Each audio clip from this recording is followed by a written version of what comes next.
আসসালামু আলাইকুম প্রিয় জব ক্যান্ডিডেটস যারা বিসিএস লিখিত পরীক্ষার প্রিপারেশন নিচ্ছেন।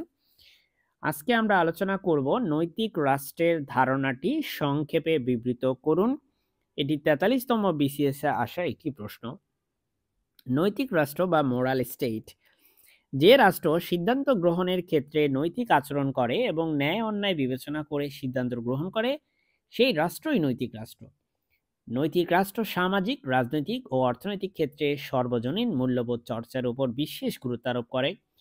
মানবাধিকারের প্রশ্নে, মানুষের জীবন মরণের প্রশ্নে, মানবতার প্রশ্নে কোনো শক্তি বা শত্রু মিত্রের অবস্থানের দিকে না তাকিয়ে মানবতার পক্ষে অবস্থান নেওয়াই হচ্ছে নৈতিক রাষ্ট্রের বৈশিষ্ট্য।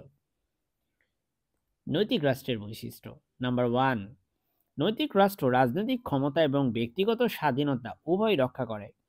2, নৈতিক রাষ্ট্রের সাধারণ জনগণ সকলেই দেশপ্রেমে উদ্বুদ্ধ থাকবেন। 3, মানবতার পক্ষে কাজ করে এমন শাসক থাকে নৈতিক রাষ্ট্রে।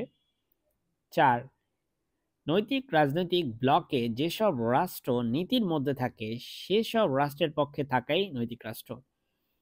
5, এই রাষ্ট্রের জনগণের স্বতঃস্ফূর্তভাবে কার্যক্রম সম্পাদনে যথেষ্ট সুযোগ থাকবে।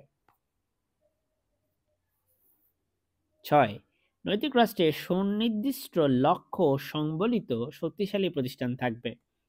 7, নৈতিক রাষ্ট্র আর আন্তর্জাতিক বিধির প্রতি শ্রদ্ধাশীল।